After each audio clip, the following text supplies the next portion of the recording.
Good morning. I'm very happy to be part of this program once again, and I want to actually take you through two scenarios. Most of the entrepreneurs would love to have no competition at all. Yes or no? Hello? So that would be the first scenario. The second scenario is that even if you have competitor, you have close to about 80% of the market share. The remaining 20% is actually fought between all the other competitors. How would that scenario would be? Scenarios, right? First scenario, there's no competitor. The second scenario is you have competitors, a lot of them, in fact, but you are way ahead of the competitor. You hold close to about 80% market share. Will that be a good scenario? Yeah? So let's see how we can get to that place and who are the people who are already doing, in spite of all the tech disruptions and all that in the world. There are few companies still hold huge market share, close to about 70 to 80% of the global market share I'm talking about. I'm not talking about only the Indian market share. So what are those companies doing? How are we going to learn a few lessons from them is what I'm going to talk in this particular session. So if you really look at the businesses right now, any entrepreneurs who are already into the business for a few years, they've kind of reached to a place where they look at it and then see what next. That's the question that all of us ask. We've been doing, the initial stage of entrepreneurship is always challenging.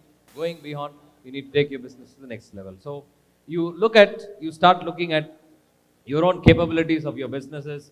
You look at your competencies, you look at the resources that you have, and you also try and look at what are the processes and then what are the priorities right now, because everybody knows what to do. And most of the simple question that you ask the entrepreneurs today is that, why are you doing business? They'll say, I'm very passionate about it, I wanted to be independent, all of that. But the point of the fact of the matter, there's one anonymous saying says, any damn fool can start a business, but it requires a genius to make money. Do you agree with me?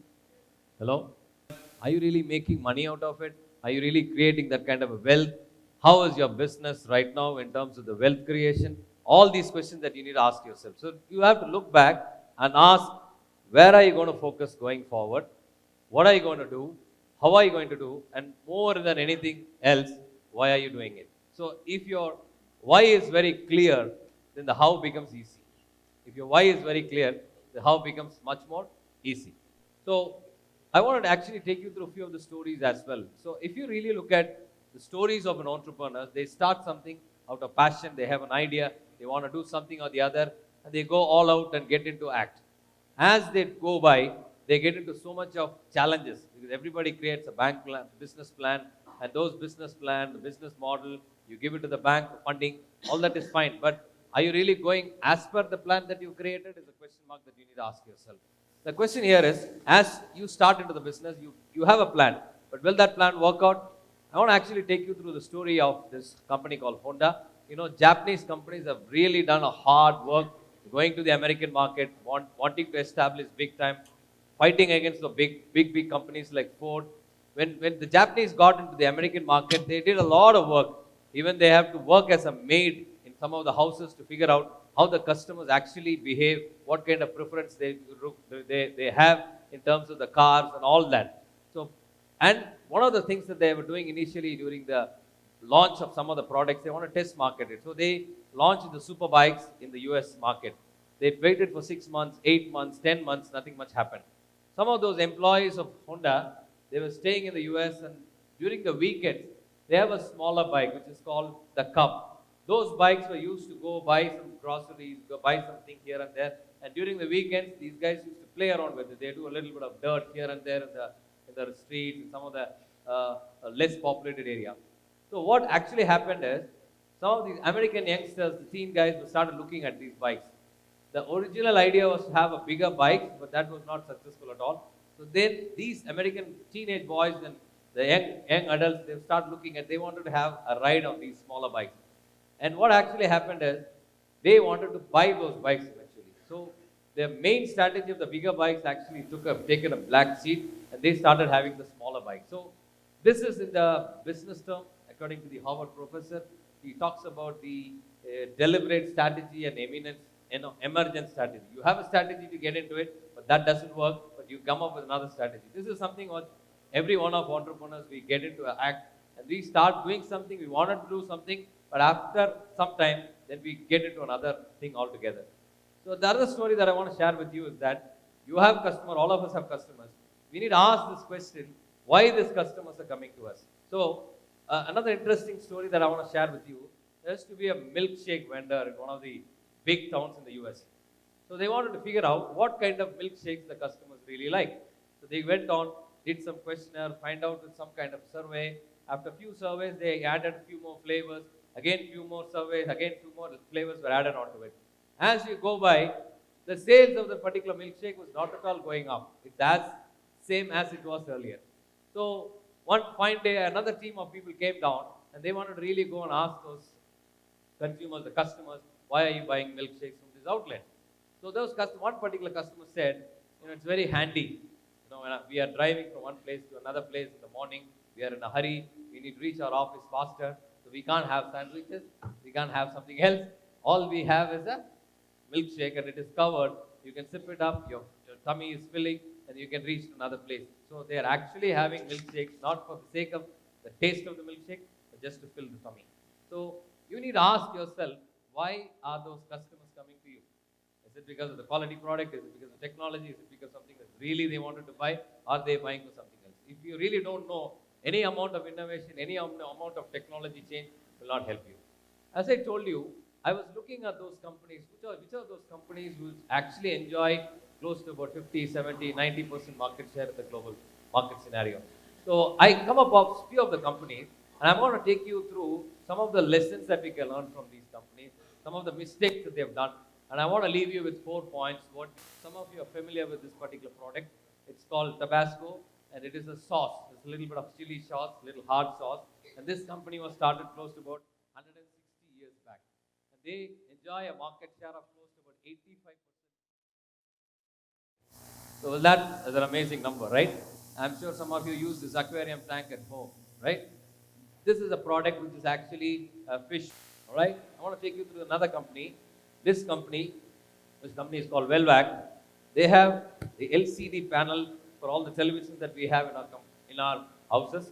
70% is the plasma TV that we use here. They have 96% of global market share.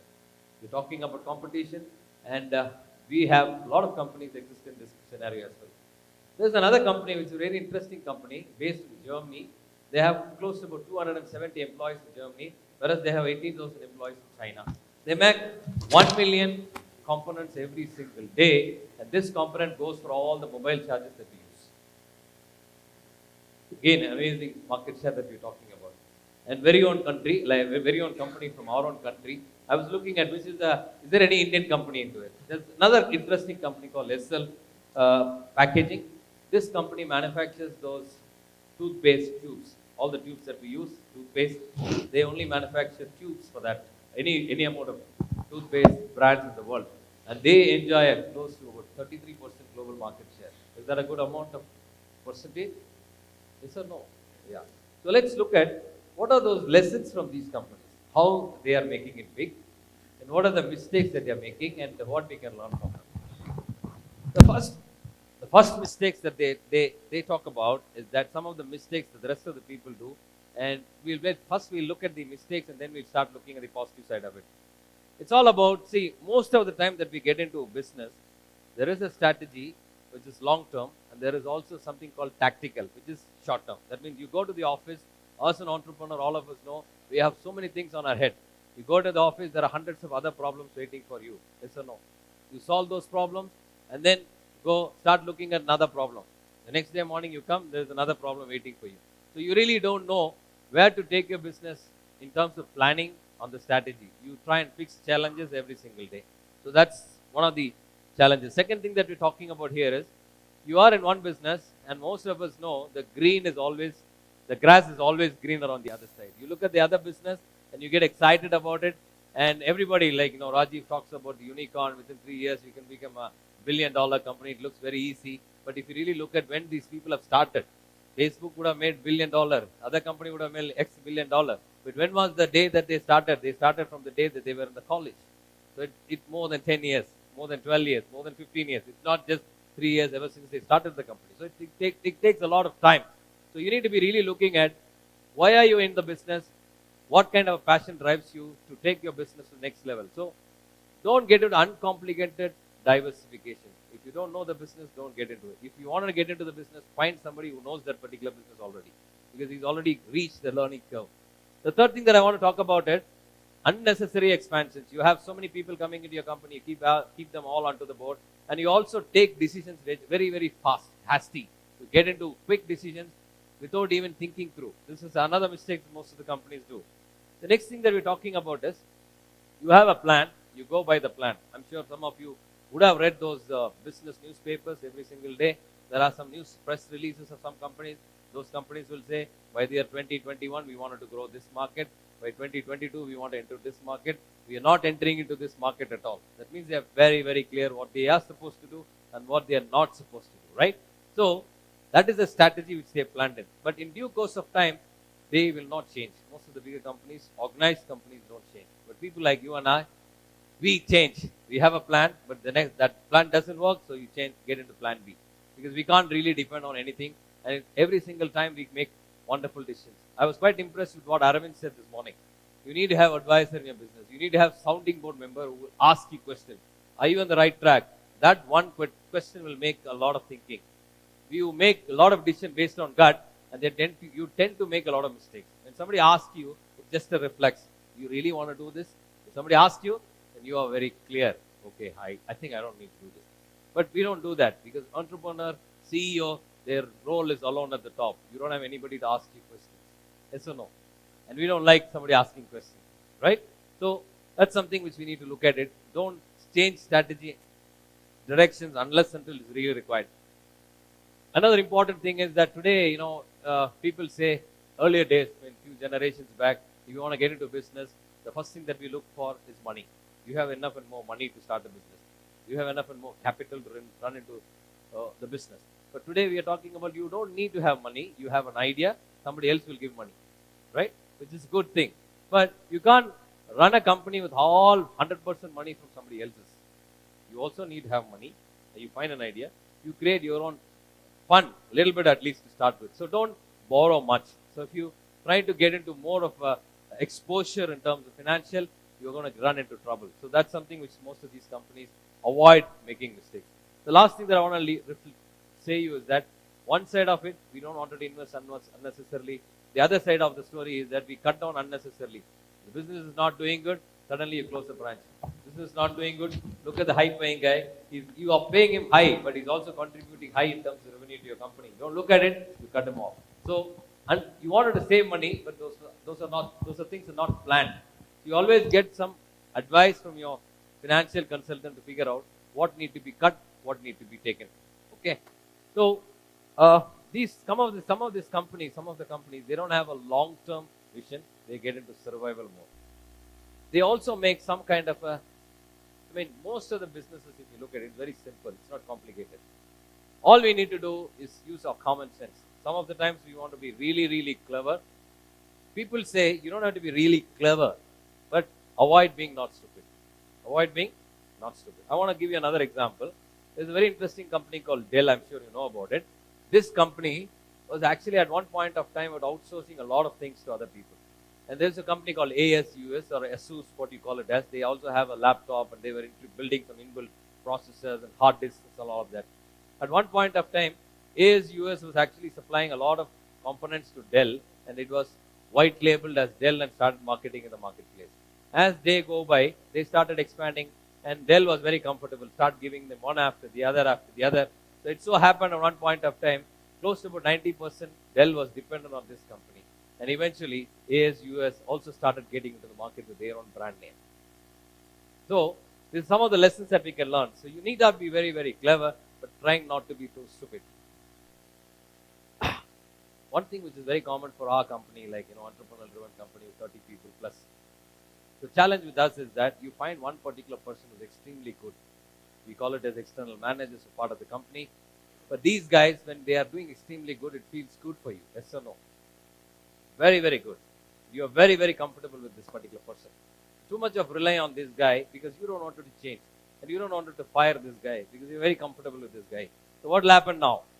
You too much depend on him. One fine day he leaves it, you'll be in trouble. And company will not go anywhere. So too much of depend on these kind of people is also not good. The last Another important aspect that we're trying to talk about today is that there's a very interesting book called Irresistible. I was talking about it in one of the talk event as well. The author was talking about the number one challenge for all of us today is to avoid getting distracted. I'm sure every other minute here right now I'm talking, all of you are looking at me, but most of you are looking at your phones right now. You are getting distracted, right? This is something which is a number one challenge for all of us right now, being a student, businessman, or whatever it is. So if you can avoid distractions, start focusing on something, your business can probably go. I'm not talking about just in the case of social media, even otherwise. Okay, now here are some of the strategies I want to give you. I want to leave you with 4 important aspects. These are all my take home for all of you. And this is the takeaway. This is what you need to do. This 4-point thing. Number 1, what you need to do is, everything revolves around you. Being an entrepreneur, everything revolves around you. First thing that you need to do, you need to start giving something else to somebody else. The more leaders come in, more brain is definitely better than one single brain. They come up with a lot of questions, they come up with a lot of things. Instead of you giving them directions in what to do, ask them questions. It's something. That's the difference between asking versus telling. You give them some direction, they will not like it. When they give you something, they own it. So try and build a lot of leaders. That's what another important aspect this was talked today morning. So focus a little bit on centralization, look at more on decentralization. And then another thing that we're talking about is the customer orientation. Everybody talks about get under the skin of customer. Today, we don't know how the customers are buying. We don't know where the customers are existing. You can find them out in different phases. This Saturday, I was in a coaching session in Chennai. I was talking to a friend of mine. He was having 3 clients from Europe. 3 coaching clients. I asked him, how did you get them? Is it available in the marketplace? How do you find them? I keep writing on the LinkedIn left, right, and center. And somebody asked for it. And these are all from CEOs of big companies from London. And he gets paid too heavily. Right? So why do somebody have to find coaches in Bangalore from UK? The customers out there somewhere. So we need to find out, where are these customers? How are they talking? How are they communicating? What are they looking? Where they can go and communicate. They don't read newspapers. There's no point in giving an advertisement in newspapers because they don't look newspaper anymore. Right? So find out what the customers are behaving. What are the kind of thinking that they are doing? How to reach them? What kind of mechanism to have these customers? How do they think? How do they change decisions? How do they look at something? Right? So this is something which you need to look at it. Same time, technology. You saw that wonderful presentation of what Rajiv was talking about, how companies disrupted. What is going to happen in the next 5 years? Nobody knows. Maybe 60% of the business don't even exist because technology can change. So that's the second message that I want to leave you with. The third thing that I want to talk to you about is very interesting, my favorite stuff. If you can work your team, the problem will take care of itself. The first thing that we need to do is to build a team around right kind of people so that you can start thinking about growing your business, not handling the day-to-day challenges. That means technically we are talking about working on the business, not working in the business. When I say working on the business, you start looking at taking a business to the next level, speaking to different people, have more face times with the customers, have more face time with the people who actually matter, have more face time with the presses, the digital marketing stuff so that you can communicate to the world around you. So this is what you need to be doing. So what you need to do before that, build a team around it. Work on the team. When you have some exciting people in your team, you don't have to really work. Find out those Virat Kohlis in your team. Find out those amazing bowlers like Bumrah in your team. These people can take your company to the next level. And finally, I want to leave you with this one message. Don't try to solve all the problem in your company. This is very, very difficult. Try and figure out what is the number one problem that you need to find today. Who's the elephant in your room? What is the big problem that you're having in your company? How to solve this one problem. Once you solve one problem, you can take care of a lot of other things. I have one of my favorite authors called Wayne Harnish. I've also attended some of his workshops. He's the author of this book called Scaling Up.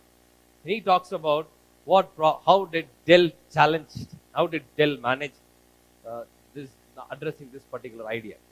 When Michael Dell took over the company, after a gap of few years, they were finding out none of those the cost conversion cycle, which means every single dollar that you invest in your company, how soon are you getting back the money? It took almost 300 days for him to get back the money. And he wants to change this. And he said, this is the number one problem that I want to address. So Wayne Harnish says, if there is a stone in your shoe, there's a small stone in your shoe, what will you do? Hello? What do you want to do? First thing, you're driving, but there's a stone in your shoe. The first thing that you do, you park your car and ensure the stone gets away from your shoe. Yes or no?